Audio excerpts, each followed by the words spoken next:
Welcome back to Behind the Play. My name is Alex Adams, and today I'm joined by Tara Slone, contributor to the San Jose Sharks, host for NBC Sports. Also, I really like your podcast, The Undercurrent, as well for the San Jose Sharks. So, Tara, I've been a big fan for a long time from afar, and it's really cool to have you on the show. Oh, well, thank you for having me. Yeah, and I people might not know this, but you have a really interesting kind of career arc, and you were a musician for a long time, and then were kind of destined for that. Just talk a little bit about that, and were you always kind of? Do you still consider yourself, I think, a female rock goddess? I don't think I ever actually considered myself a female rock goddess, but that was the ad in the paper that I answered to join my band Joy Drop. They were looking for a rock goddess, so I guess I thought I was enough of one to go and meet with the band. Yeah, I mean, I'll preface the whole thing by saying I was a huge hockey fan growing up, but certainly never had my sights on hockey as a career, nor did I didn't see anybody look like me doing it. There were no women Hmm. really in hockey broadcasting when I was growing up. Um, Music was my focus all through high school. I studied classical voice and opera ultimately just seemed, sorry, dogs. Yeah. Opera was a little bit too much from a discipline perspective for me when I was in university. So I changed tack a little bit and I did theater. But music was just my passion. So I ended up joining this band Joy Drop. We put out a couple albums, we toured a lot. Um, and then, after about 10 solid years of doing music, I needed something a little bit more stable and was able to move pretty seamlessly into television. So that's kind of how it happened. I did entertainment television, and then I did lifestyle. I hosted a morning show, and then very intentionally steered my career towards hockey. Yeah, I know you were at Sun TV. That was like your first kind of gig in the industry. Yeah. Just kind of talk about how scary or that transition from being a musician to then going into the I guess journalism slash TV industry. Well, I think that was the most natural fit because I had been interviewed so many times that I felt, and I knew that world. So moving into entertainment first was that felt comfortable. But yeah, certainly it was all foreign to me. I'd never written, I'd never produced, I'd never paper edited, I'd never read a teleprompter. But of course, when you perform for a living, there's a lot of crossover and so a Mm. lot of transferable skills.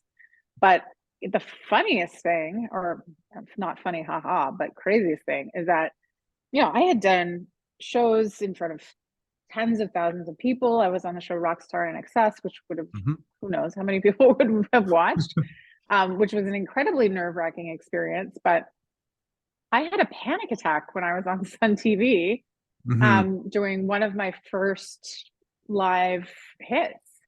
So I was not prepared for how nervous I would be. It just was a different setting. And I mean, probably nobody was watching, but it was just, so that really threw me. I was surprised. So I guess it was scary and I had to work through that. Yeah. But I'm really grateful that I had that opportunity because I feel like nowadays, those types of small stations don't really exist anymore. Um, so yeah, it was a unique opportunity for me. And just being on Sun TV, then obviously you went to, for people that don't know, went to Calgary for breakfast television. Like, what did you learn from that, those experiences of a more kind of entertainment to a breakfast show that you kind of brought into your next job in the sports world? Well, I think doing a show like breakfast television, it's like a marathon. It's 3.5 hours of live TV a day, and I think the way you get better at anything is reps. And so when you're on TV, that much, that often, where there are so many variables, so many different kinds of guests, so many different things can happen, so many different things do happen. It really taught me, first of all, some of the nuts and bolts of TV, how to come in from break, how to go out to break, how to throw to pieces, whatever, that kind of like TV stuff. But also just you got to roll with it. Like things happen, Mhm. lights fall, people walk through your shot. You have a guest who's on drugs, Chris Kattan. So like you never know. And that was, spending 5 years doing that, you're prepared for anything at that point. And was it because you obviously didn't go to, or I don't think you went to school for journalism? Like, was it just like an on the fly thing? Did you have mentors that kind of, hey, do this, don't do that? Like, what, how did that work for Yeah, for sure I did. I mean, my first real mentor was Michael Landsberg. you? For those people who don't know, Michael is a legend in sports broadcasting, worked for TSN for 3 decades at least, and had a long running show called Off the Record that I was a guest on Mm-hmm. over 20 times when I was a musician. So I love to talk about sports. And Michael actually helped me put my first demo reel together. Oh, wow. Yeah, and so Do you have he's that? definitely do I have it? Yeah, No, you know what? I'm sorry, dogs. that's okay. Um, that'd be really bad. I might, I have like bins full of VHS tapes, so it's very possible it's in there. But my demo reel would have consisted only of my music videos, maybe a couple of appearances on Off the Record, a little bit of Rockstar in Excess, maybe, and some stuff with Entertainment Tonight Canada. But Hmm. he was the one for sure that I called upon, when I was having trouble, when I was struggling with nerves, because, he is so open. Actually, at that time he wasn't, but, he's become very open about his Yeah. depression and Hmm. anxiety. And so he's really wonderful on that topic. So he was my primary mentor, but I just always look for advice where I can find it. I Hmm. think that's the way to go. Just be open and listen and ask for feedback.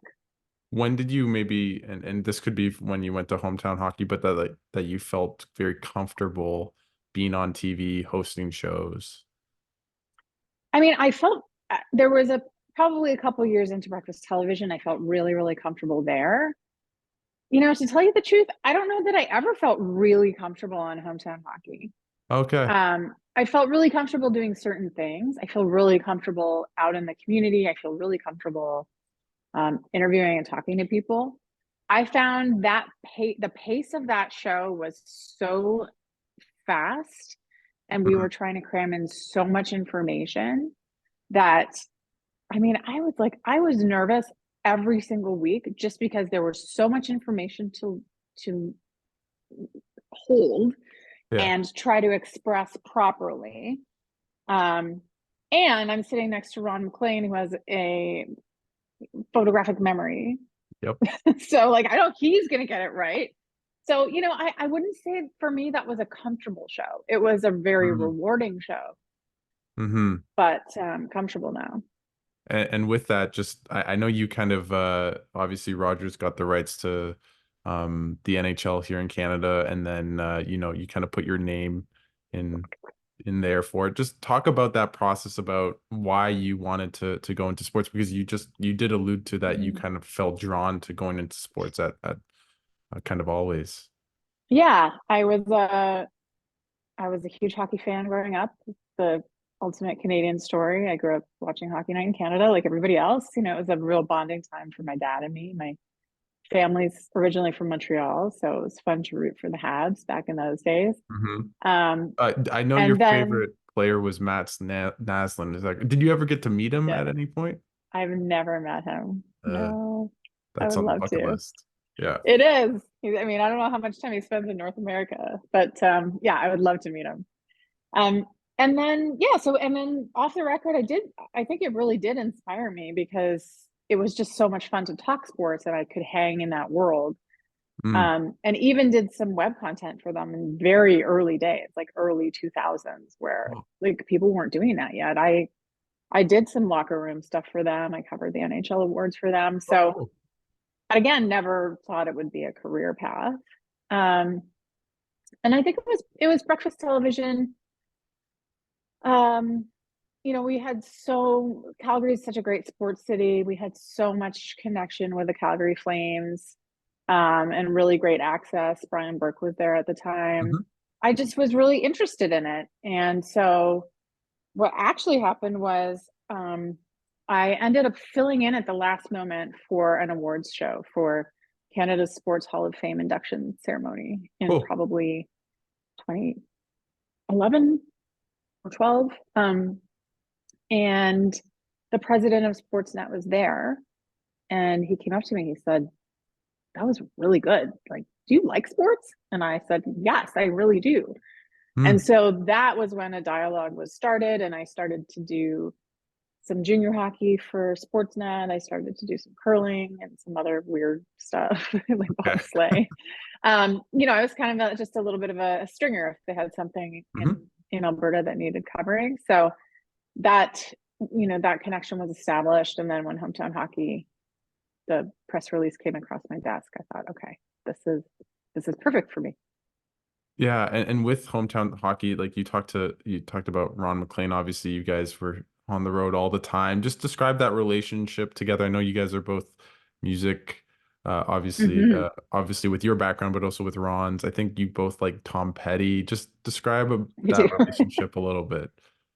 Well, it's funny, the first time we met, we both thought, I was in Toronto from Calgary, and we were told that we had a meeting. We were going to meet, but we assumed that our producer would be there or something. Anyway, we both showed up at this Starbucks by the CBC building in Toronto, and nobody else was there. So it was just the two of us. And we didn't talk about hockey once. We Mm, talked about music pretty much exclusively. okay. Um, I mean, Ron, I give him so much credit because I think, I mean, I guess he was supposed to vet me, but I mean, that's not his style. He would never, I don't think he'd ever be like, I don't think this person's appropriate. And we got along really well. Um, but he had faith that I could do it before I had faith that I could do it, really. Mm, He never, yeah, he treated me like an equal right off the bat. hmm. And what do you think was why do you think your show was so successful just between you guys and the stories that you were able to tell across the country? I mean, I think that's just it. I know it didn't appeal to everyone, and those who thought it was hokey, let us certainly let us know. Um, but I think that it was like, it was this. There was an absence in the marketplace, and there is again. There is no show like it. We focused on local stories, and I think the more we highlighted kind of these different locations, we also highlighted what was similar, and the common denominator is using hockey for good for the most part. So I think it was really fun for communities to see themselves reflected. I think it was really fun for people to see other parts of the country, Hmm.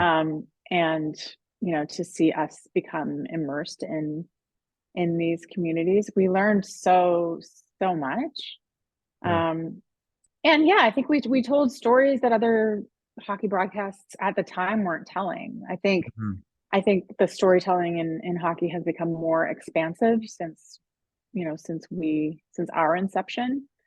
But we were talking about some stuff that nobody was talking about. We were talking to Sheldon Kennedy about Yeah. the abuse he suffered. We were talking about you know First Nations hockey teams that were being left out of certain things. Like there were hard stories that we were addressing.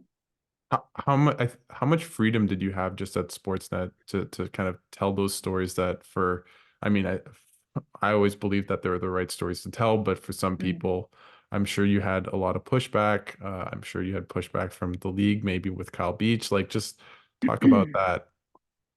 At Sportsnet, we hometown hockey was a little bit of an island for sure. Like we, um, if there was pushback, I don't think it didn't trickle down to us. Our producer Allison Redmond really protected us, but they gave us free reign. This show Mhm. turned into what it was because we were a group of people really committed to telling those stories. Um, so I can't remember. I mean, I'm sure there were a few instances where they're like, okay, don't go there or whatever. Um, but for the most part, we did what we wanted, and you reference Kyle Beach discussion, and I assume you're referencing little, diatribe I went on.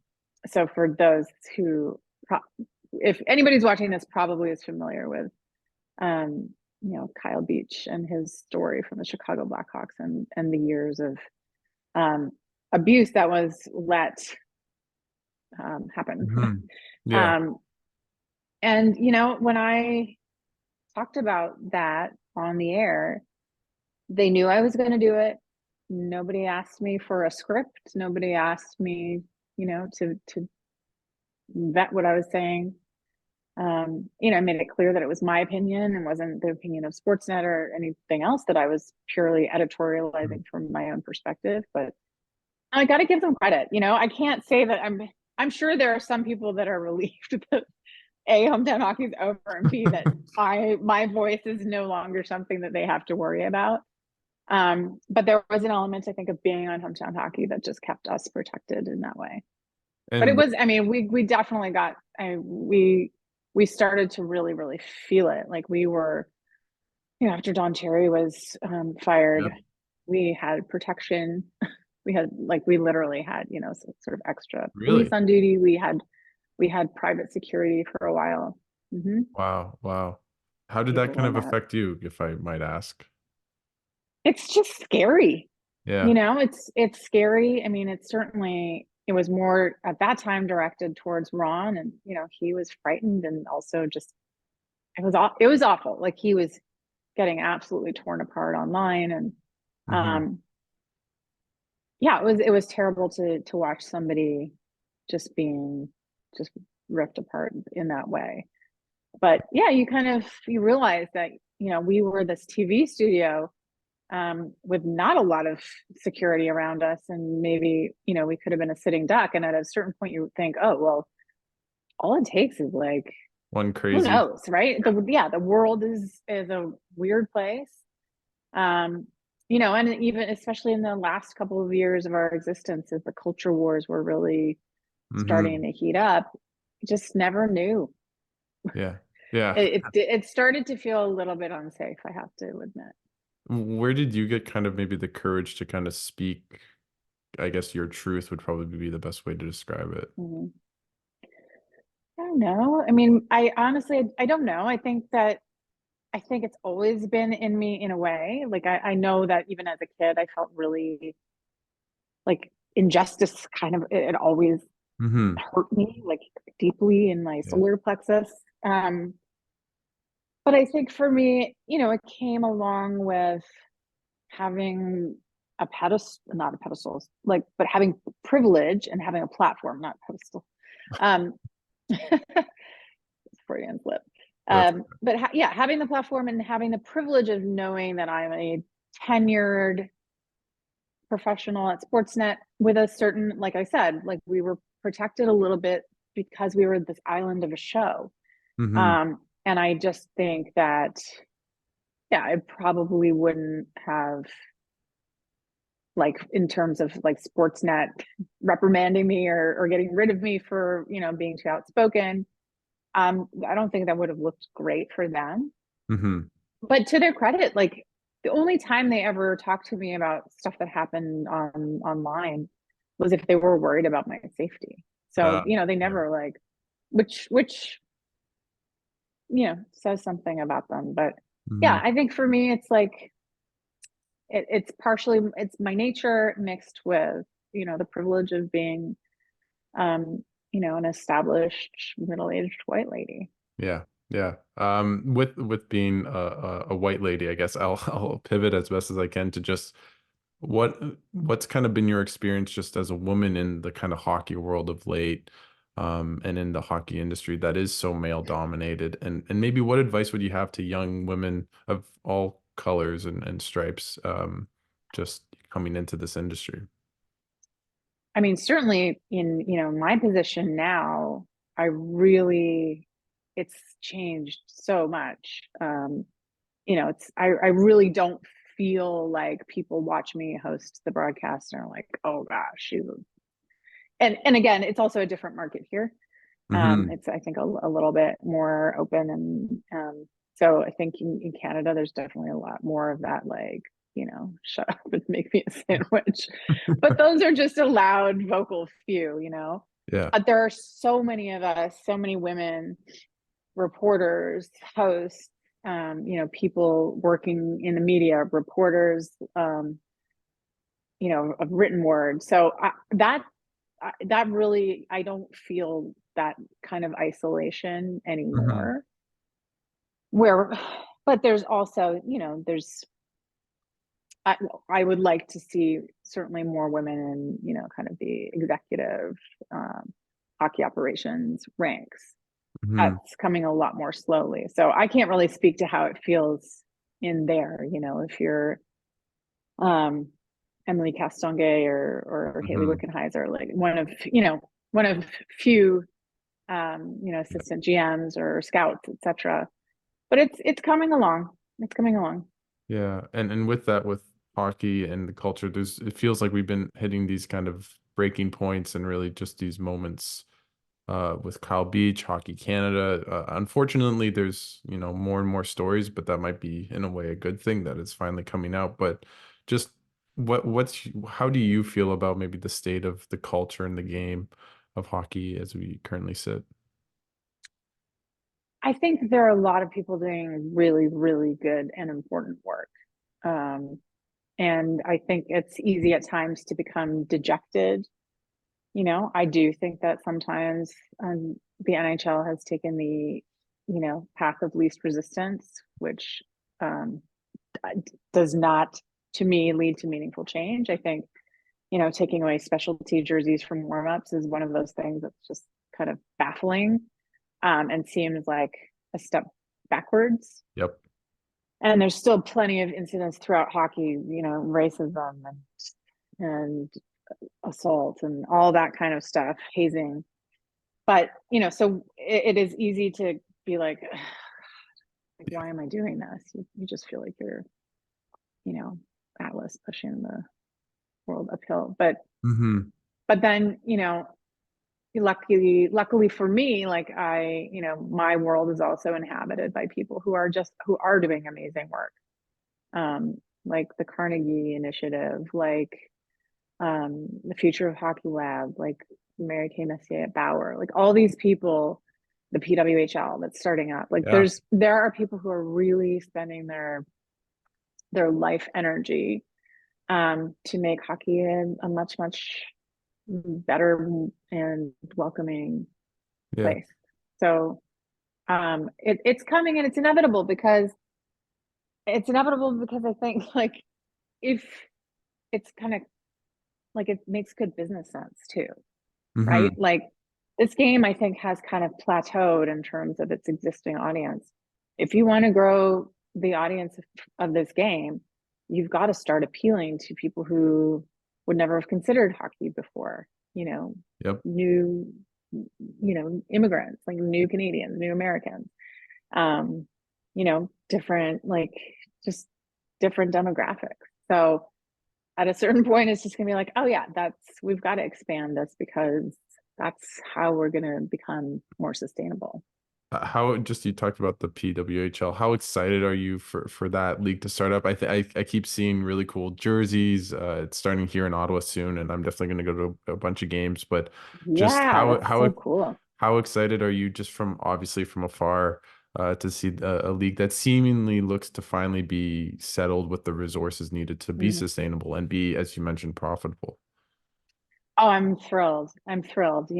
I think part of my journey with Hometown Hockey was that we met so many players from the past and the present, from women's national team, like all these great players, and kind of watching this journey, and then experiencing with them also this frustration, and seeing this split with the PWHPA and the PHF, and like just like when is it going to happen? So to finally see it come to fruition, and obviously there's going to be growing pains and it's going to grow, but when I see things like all of Toronto's home games are sold out, like yeah, this is great. Like I'm literally going to get online after I talk to you and order some of their new hoodies because their merch Yeah. just came out. Yep. Um, I feel very strongly about like these women deserve to play hockey professionally, to make a living, to be taken care of properly Hmm. and protected. And it's just going to mean everything to the kids who are playing hockey as they come up, seeing that. Yeah, yeah. How often do you have like young people coming up to you, obviously just with your time with hometown hockey, and obviously you didn't play the game, but Mhm. just how many times do young girls come up and say, "Hey, I want to be you," or something along those lines? Quite a lot. Yeah, and it's even starting here, which is kind of sweet because I'm so new to this market. But yeah, and I always take the time. I get a lot of kind of inquiries on LinkedIn and Hmm. different social media. Um, I always take the time to chat. Awesome. I want to kind of go to the Sharks as well. Obviously, been there for the past year and a half now. Mhm. They're I think they're 6-2-2 in their last 10. I could be wrong on that, but they're on a scorcher after a Yeah, terrible start. Just what's it been like for you to be in San Jose covering the team day in and day out?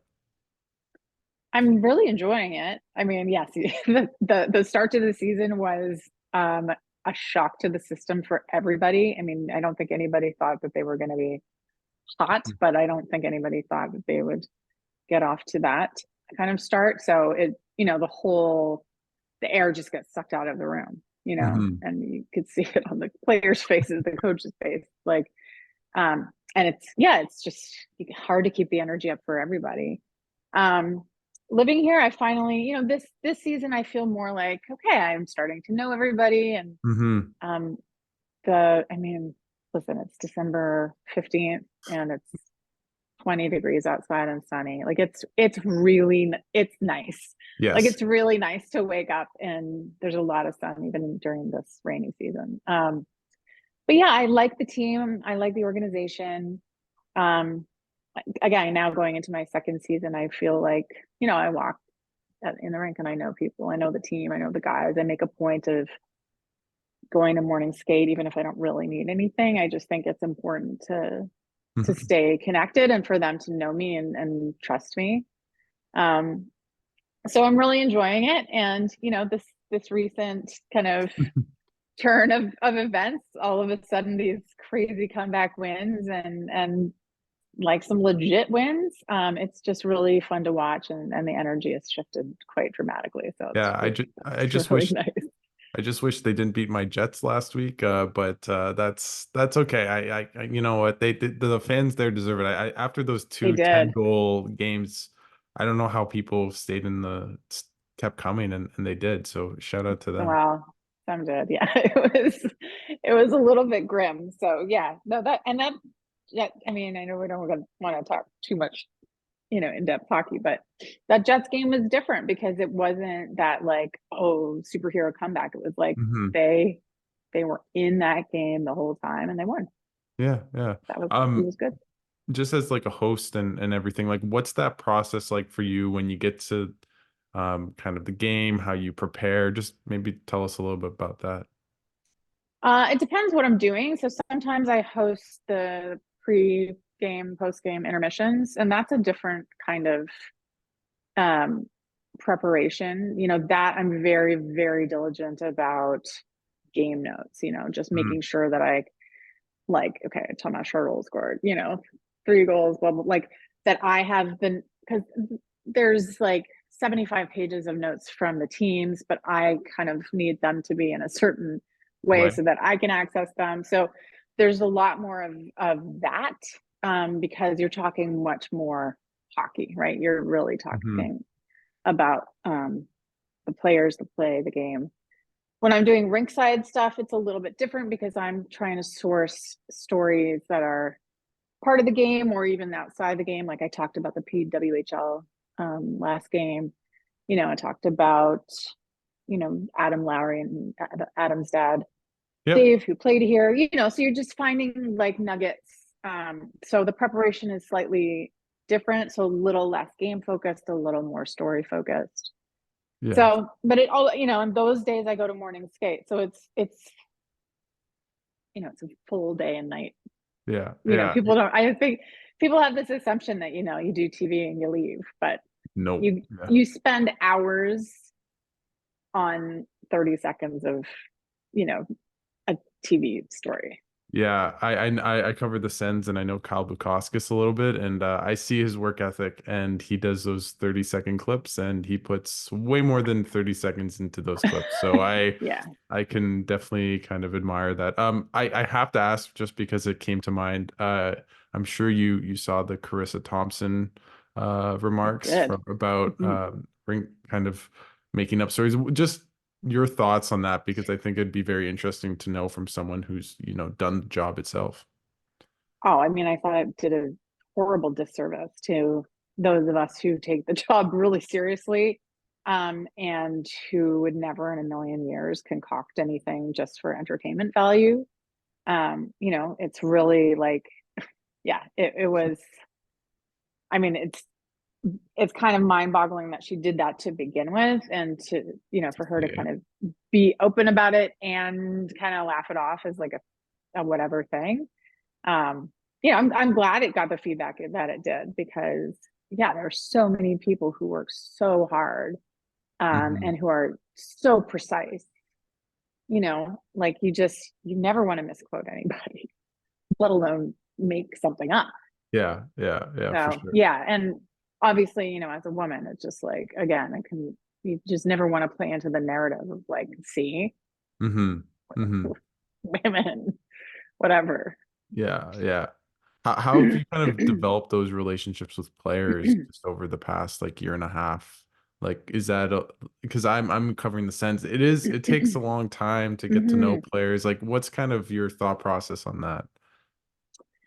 I mean, I think being there is literally number one, right? They just see you, they know you, they get to know you. Hmm. Um, and I try to chat. Like, you know, if I don't even, I try to get in the scrum sometimes, even if I'm not like, I don't really need it. Um, you know, it helps when you're telling stories that are a little bit more fun for them. Like when they were going on their first road trip, I asked a bunch of them like what some of the must-haves for travel were. And that's more fun for them, you know. They're like, you know, that they, what was it? Oh, it was Philip Zadina took his like dog's blanket with him on the road. So anyway, you learn some funny and cute stuff. So, but I really just think it's about showing up, you know, Yeah, yeah, and talking to them, even if it feels kind of scary sometimes, because yeah. sometimes you're like, you know. Yeah, no, I've felt that feeling multiple times, so I definitely can understand that feeling. Before I let you go, I have like one kind of fun question for you. Is so if you all of a sudden Gary Bettman resigns and you become Tara Slone becomes NHL commissioner Oh for a God. day, what would the first decree from Commissioner Slone be? The first rule The change? first decree. Yeah. Ooh, boy. Well, the first rule change, there are, I don't even know what the rules exactly called, but you know how like when the puck goes out of play, sometimes then there's a penalty. Yep. Okay, I think that's stupid. Okay. Well, why is that? Why is delay of game? We'll just delay it because sometimes it's completely inadvertent. Like I just think that Yes. there's a difference between an intentional delay of game and an inadvertent. But anyway, that's, I just think that's silly. I think it's um decree. That's a great question. Well, I would definitely bring back those jerseys. I The would bring back the specialty jerseys. okay. Yes. Yes. Yeah. I mean, I'd have to think about it. I'm sure there's lots more important, like way more important and substantial things I'd need um to do. But you know, I when we had our first theme night, which was really early into the season, it was Hmm. the Los Tiburones night, which is the, Hmm. you know, Hispanic Heritage Night here in San Jose, and it's a huge part of our community here. Yeah. And those jerseys are so like they still make them, the players just don't wear them. And there's so much thought and art that goes into these Yeah. beautiful logos.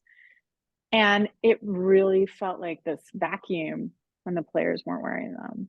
Yeah. And so I thought that that whole thing was just so very short-sighted. And I would mandate every NHL team to have a Pride Night. Yep.